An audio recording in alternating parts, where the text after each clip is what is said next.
Baiklah, saya akan menjelaskan tahapan-tahapan pembelajaran yang saya laksanakan dengan menggunakan aplikasi WhatsApp Group.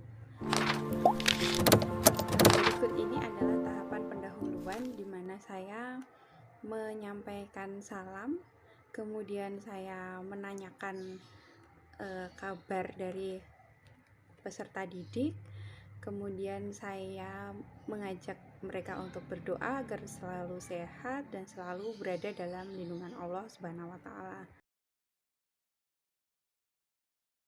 Memberikan video motivasi kepada anak-anak sebelum dimulai pembelajaran. Video motivasi itu saya berikan berupa link YouTube.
Kemudian saya meminta peserta didik untuk memberitahu atau menyampaikan pesan dari video motivasi yang sudah saya kirimkan dan sudah mereka saksikan.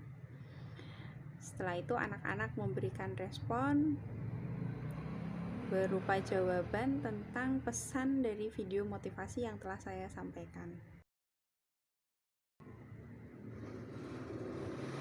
Kemudian pada tahap ini saya memberikan apresiasi berupa pertanyaan tentang materi pembelajaran di minggu lalu. Tujuannya untuk mengingatkan materi pembelajaran yang telah dipelajari pada pertemuan yang sebelumnya.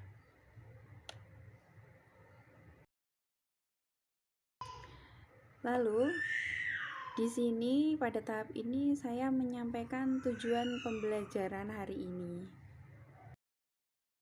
Kemudian saya mengecek kesiapan belajar peserta didik.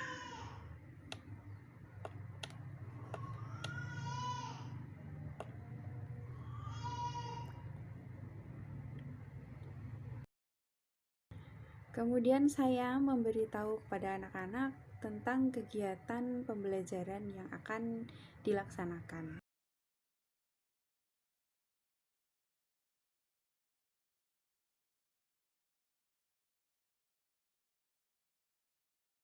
Pada tahap ini saya mengirimkan gambar sebagai stimulus pada tahap stimulasi berupa gambar bahan makanan, dan saya menanyakan bagaimana cara kita mengolah agar kita memperoleh nutrisi makanannya.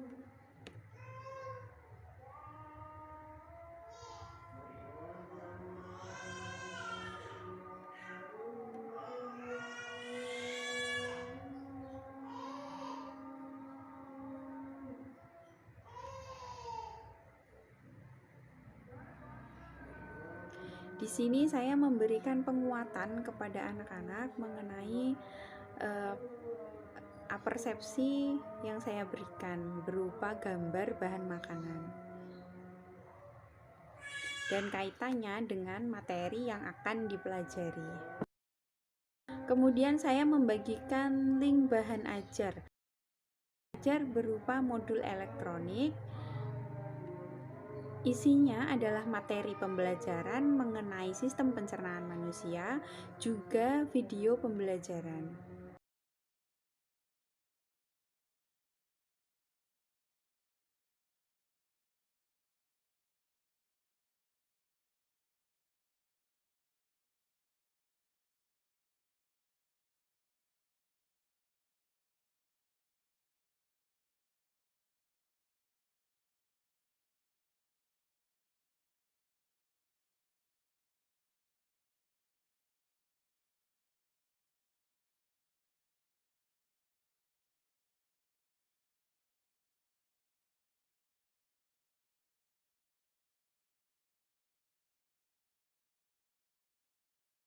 Ngomong-ngomong, hari ini aku akan melakukan perjalanan seru ke dalam tubuh manusia.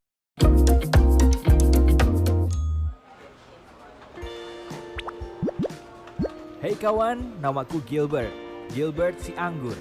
Ya, nama itu adalah ide ayahku. Omong-omong, hari ini aku akan melakukan perjalanan seru ke dalam tubuh manusia. Jadi, mau menonton? Perjalanan dimulai ketika manusia menuju ke ruang makan siang kantor, membuka kotak makan siangnya dan menemukanku di sana. Apalagi yang ada di sini? Roti lapis kalkun, yogurt. Dia sudah menggigit roti lapisnya. Oh, sekarang giliranku. Dia memasukkanku ke mulutnya. Ini saatnya pergi. Jujur, cukup basah dan hangat di sini. Mulut adalah pintu gerbang ke sistem pencernaan. Sistem itu dirancang khusus untuk mengubah makanan menjadi nutrien berguna yang membuatmu tetap berenergi dan membantu sel tumbuh dan memperbaiki diri. Jadi, setelah mengambil gigitan pertama dari apa yang kamu makan, kamu menghidupkan mesin pencernaan. Saat kamu mengunyah, makanan dipecah menjadi beberapa bagian untuk memudahkan prosesnya.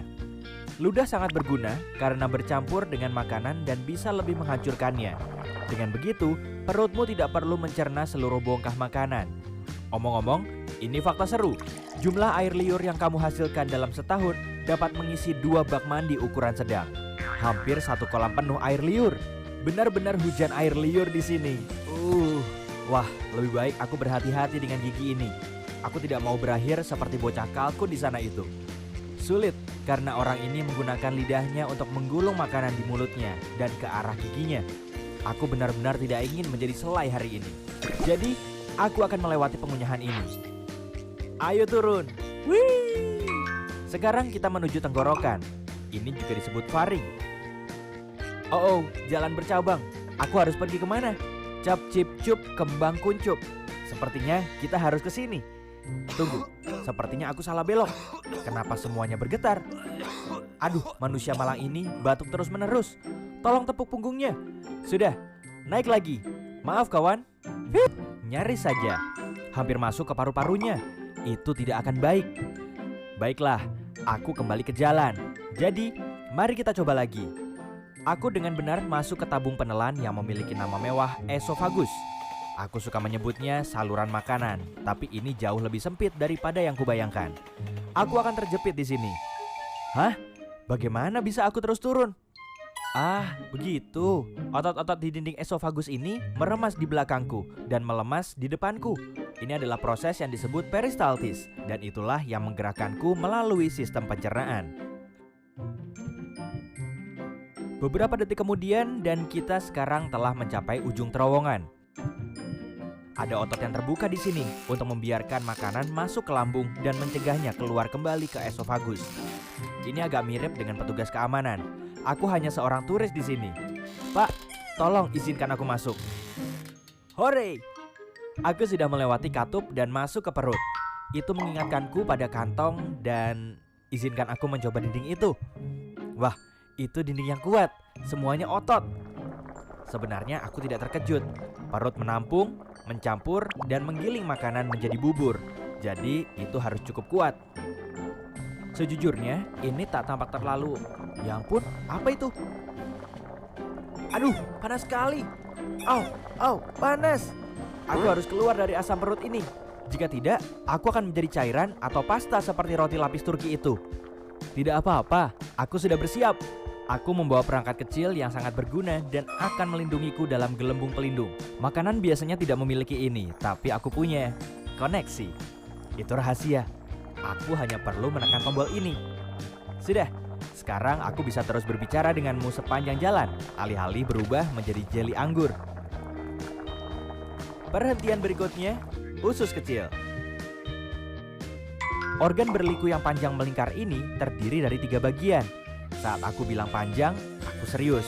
Jika kamu merentangkannya, yang tidak kusarankan karena itu perlu digulung. Dan di dalam tubuhmu, kamu akan mendapatkan tabung yang lebih dari 6 meter panjangnya.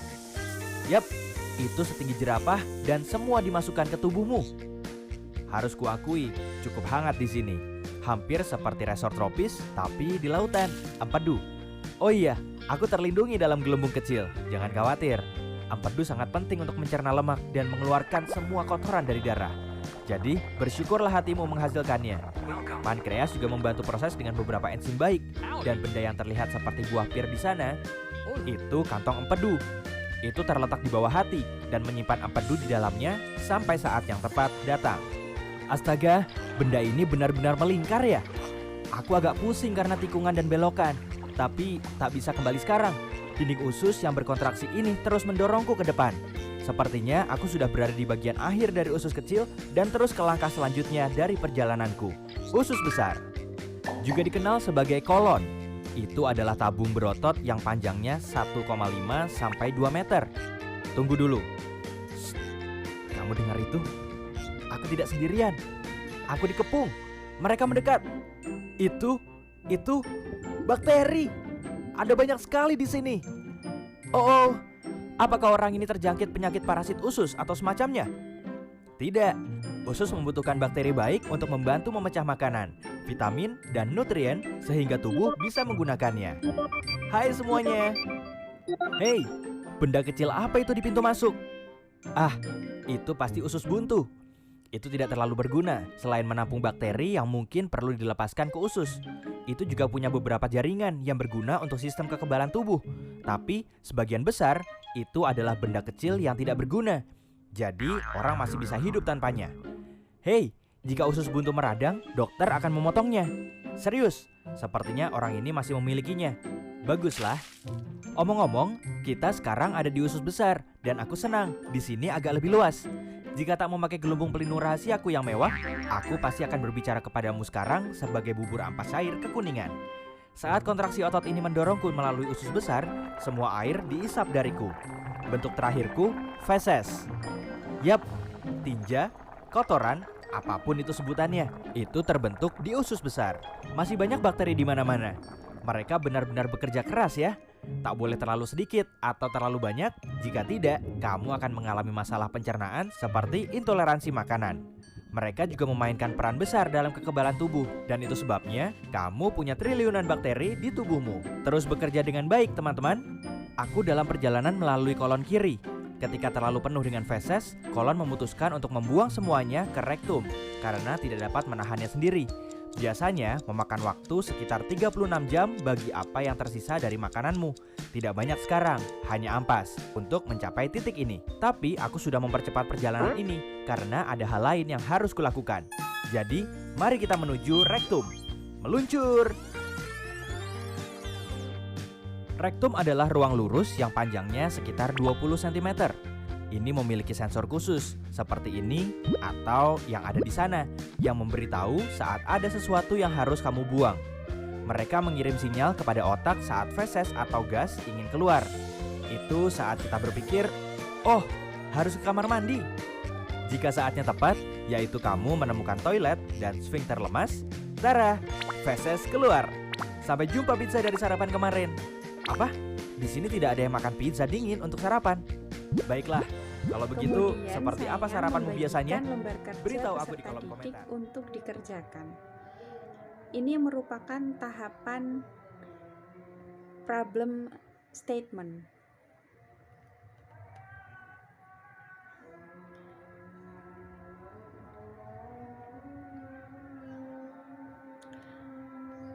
Kemudian pada tahapan ini anak-anak melaksanakan data collecting dan data processing. Data collecting dari bahan ajar yang sudah saya bagikan, data processing dari mengerjakan LKPD yang juga sudah saya bagikan.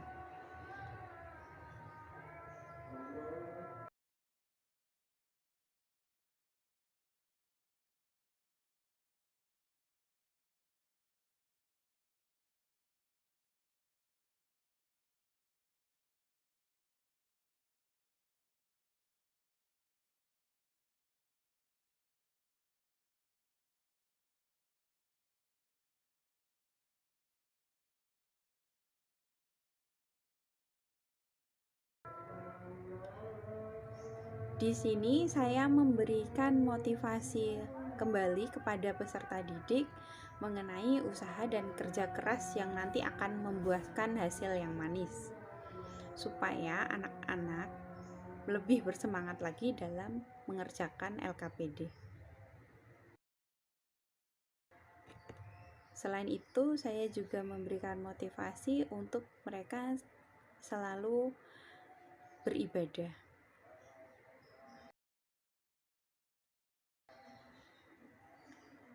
Di sini saya membagikan link Google Meet yang nantinya kami gunakan untuk melakukan kegiatan tanya jawab, diskusi, dan juga untuk melakukan verifikasi.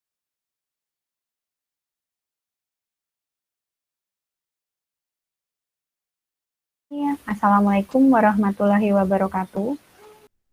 Waalaikumsalam warahmatullahi wabarakatuh. Waalaikumsalam warahmatullahi wabarakatuh. Bapak telepon mana? Oke, terima kasih untuk yang sudah menjawab. Baik, selamat siang anak-anak. Terima kasih tadi sudah mengikuti kegiatan dengan sangat baik. Dari setiap kelas sudah ada yang menjawab, sudah ada yang merespon setiap tahapan yang saya berikan, baik itu pada tahapan pemberian motivasi ataupun apersepsi ketika kita akan memasuki pembelajaran. Ya, saya tanyakan lagi, hari ini kita akan belajar apa ya?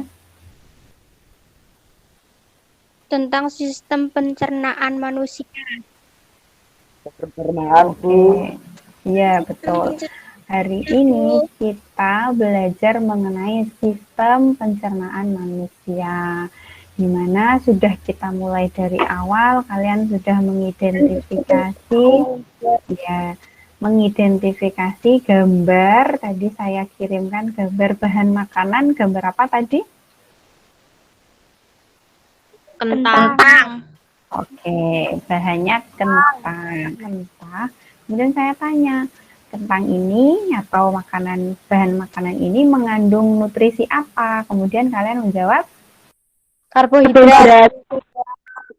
Betul, karbohidrat. Jadi bahan makanan tadi mengandung karbohidrat, sehingga kalau kita yang akan kita makan itu kentangnya, tapi yang akan kita serap ke dalam tubuh kita adalah karbohidratnya. Kentang itu kan bentuknya bulat, itu besar. Karbohidrat itu tidak seluruh kentang itu artinya karbohidrat, itu tidak. Jadi bentuknya kecil-kecil yang ada di dalam kentang. Nah, gimana caranya kita bisa mendapatkan karbohidrat itu supaya bisa masuk ke dalam tubuh kita? Caranya bagaimana? Sama seperti kalau kita mau makan kentang, kita olah dulu kentangnya, digoreng, dikukus, direbus, itu ya.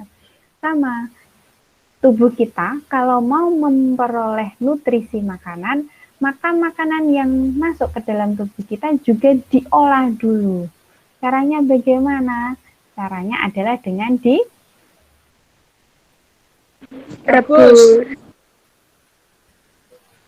direbus kalau makanan. Tapi kalau tubuh kita mau memperoleh nutrisi dari dicerna, betul. Sistem pencernaan manusia, ini yang tadi sudah saya sampaikan bahwa yang namanya sistem pencernaan manusia adalah sistem pemecahan benda yang kompleks atau makanan yang kompleks menjadi yang lebih sederhana, sehingga nanti kita akan memperoleh senyawa atau unsur yang kita butuhkan saja, ya. Misalnya kalau kentang tadi, karbohidratnya tadi terangkai sehingga membentuk satu satuan umbi kentang. Nah, kita mau ambil satu karbohidratnya saja, maka harus dipecah-pecah atau dipotong. Maka nanti kita lihat bagaimana. Di sini ada gambarnya juga. Oke. Oke, fungsi sistem pencernaan manusia ya untuk mencerna makanan, mengolah makanan menjadi substansi yang lebih sederhana supaya nutrisi yang terkandung dalam makanan itu dapat diserap oleh tubuh. Di sini ada gambar nasi, ya. Ini kelihatan nggak? Kelihatan.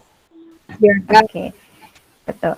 Ini gambar nasi. Ada satu piring nasi, kemudian dihancurkan dari mulut dulu otomatis, maka nanti akan menjadi seperti ini bentuknya, lebih halus, lumat. Kemudian dari dalam mulut nanti akan dihaluskan lagi. Setelah dipecah, dihaluskan, dilumatkan dengan menggunakan enzim-enzim. Oke, perhatikan, proses pencernaan ada dua. Yang satu secara mekanik, yang kedua secara kimiawi. Sudah tahu kalau mekanik itu berarti proses pencernaan yang melibatkan enzim. Itu secara kimiawi atau secara mekanik? Secara kimiawi. Secara kimiawi, ingat-ingatnya seperti itu. Proses pencernaan secara kimiawi adalah proses pencernaan yang melibatkan enzim atau zat kimia yang ada di dalam tubuh kita atau tubuh manusia. Kalau tidak melibatkan enzim, berarti hanya melibatkan alat-alat pencernaan. Alat pencernaan itu berarti organ pencernaan. Giling-gilingnya ini, alat, mekanik itu pekerjaan yang ada kaitannya dengan peralatan. Ya, ingat-ingatnya seperti itu.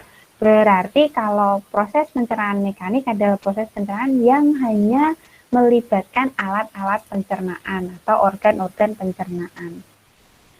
Organ pencernaan dari pertama. Apa yang pertama coba? Mulut, betul, kerongkongan. tahu. Mulut, kerongkongan, terus setelah dari kerongkongan masuk ke lambung, setelah lambung terus ke usus halus, kemudian ke usus besar, baru nanti sisanya dikeluarkan ke Anus. ya, dikeluarkan melalui anus. Sebelum dikeluarkan, disimpan dulu di dalam bagian usus besar namanya rektum. Itu adalah serangkaian organ-organ pencernaan. Ya, diingat-ingat mulai sekarang. Mulut, kerongkongan, lambung, usus halus, usus besar, anus. Oke, perhatikan. Bagian depan ini menghasilkan setelah kalian literasi buku sendiri, terus kemudian saya menjelaskan juga, saya besarkan dulu. Oke. Ini menghasilkan kelenjar saliva atau air liur atau kelenjar liur, mengeluarkan enzim lisosim betain apa ini?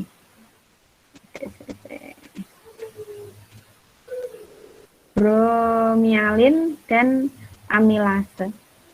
Oke, ini lebih kompleks lagi jawabannya. Ini misalnya Asifa lihat di Najwa ya. Najwa lihat di internet atau lihat di bahan ajar?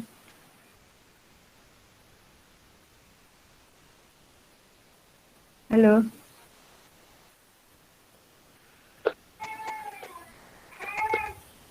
Tidur ini Najwa ini. Kayaknya. Oke, betul nggak apa-apa. Yang betul tadi kelenjar ini menghasilkan apa? Air liur dan enzim. Enzim apa tadi? Bagian mulut. Enzim Tialin. Iya, enzim tialin, betul.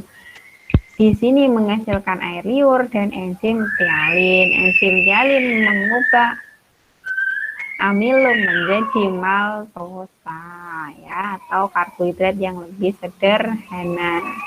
Terus kemudian masuk ke sini, ini disebut dengan kerongkongan atau faring atau esofagus. Oke, esofagus atau kerongkongan, ini saja sudah betul. Melakukan gerak apa? Melakukan gerak peristaltik, betul, atau gerakan meremas-remas dan mendorong makanan ke lambung, sudah betul. Kemudian bagian ini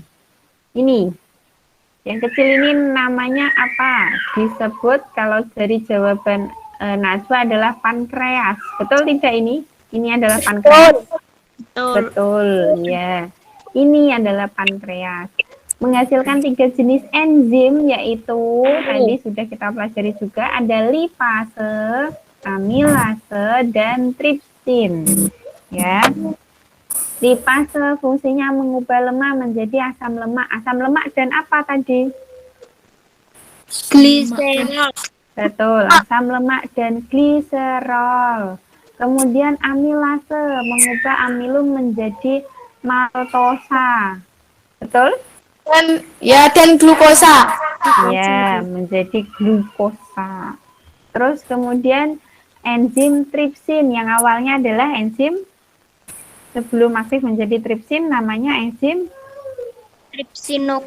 tripsinogen. Fungsinya mengubah pepton atau protein yang lebih sederhana tadi menjadi apa ini? Ini polipeptida. Yang betul apa? Asam amino. Ya, menjadi asam amino. Nanti Najwa dibetulkan ya ini ya. Terus kemudian di sini, ini gambar apa yang ditunjuk, Kak? Lambung, betul. Lambung terdapat titik-titik yang disebut juga asam lambung. Nah, terdapat apa ini? Cairan. Yang betul Asam asam klorida. klorida atau HCl.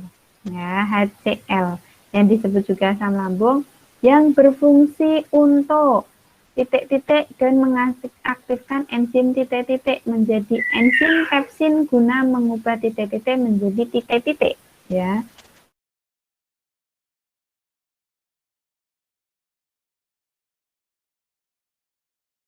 Iya. Dian Ristiani, boleh. Kesimpulan hari ini adalah Sistem pencernaan juga akan mencegah molekul makanan yang kompleks menjadi molekul sederhana. Oke. Sistem pencernaan makanan akan mengubah, bukan mencegah loh ya, mengubah zat makanan dari yang, ya, terima kasih ya Dian ya, mengubah makanan dari yang kompleks menjadi yang lebih sederhana. Bagus, terima kasih Dian. Terima kasih untuk Dian, Laila yang sudah membuat kesimpulan. Saya kuatkan lagi.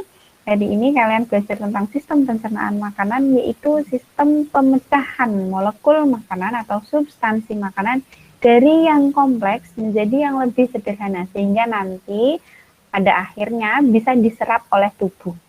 Ya, itu adalah sistem pencernaan. Apa yang dicerna? Yang dicerna adalah nutrisi makanan. Kemarin sudah kalian pelajari. Ada karbohidrat, ada protein, ada lemak. Ya, sedangkan vitamin dan mineral tidak dicerna dulu, tapi langsung diserap oleh tubuh. Organ-organ makanan, organ-organ pencernaan ada apa yang pertama? Mulut.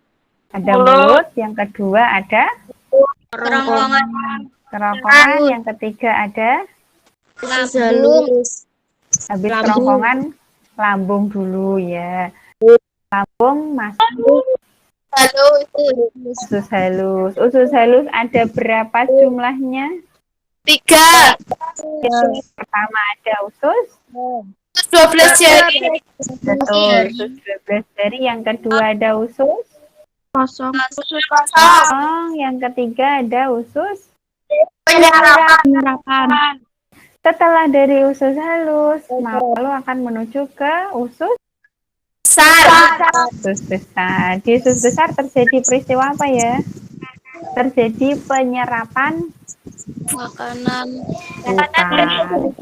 Kita orang bakteri. Es jeruk. Kopi. Ada penyerapan air, terus kemudian ada pembusukan zat sisa oleh bakteri Escherichia coli. Jadi nanti sisa-sisanya tadi terbentuklah menjadi feses. Ya, feses dikeluarkan melalui Nus. Betul, itu adalah sistem pencernaan makanan manusia. Sistem pencernaan kalian. Oke, itu kesimpulannya. Terima kasih sudah mengikuti dengan sangat baik. Nanti akan ada latihan soal dan juga presensi. Ya. Oke, tetap jaga kesehatan, tetap di rumah saja, ingat jaga kebersihan, tidak perlu kemana-mana kalau tidak perlu, pakai masker kalau mau pergi-pergi. Ya. Oke, ya sekian dari saya. Akhiri dulu. Wassalamualaikum warahmatullahi wabarakatuh.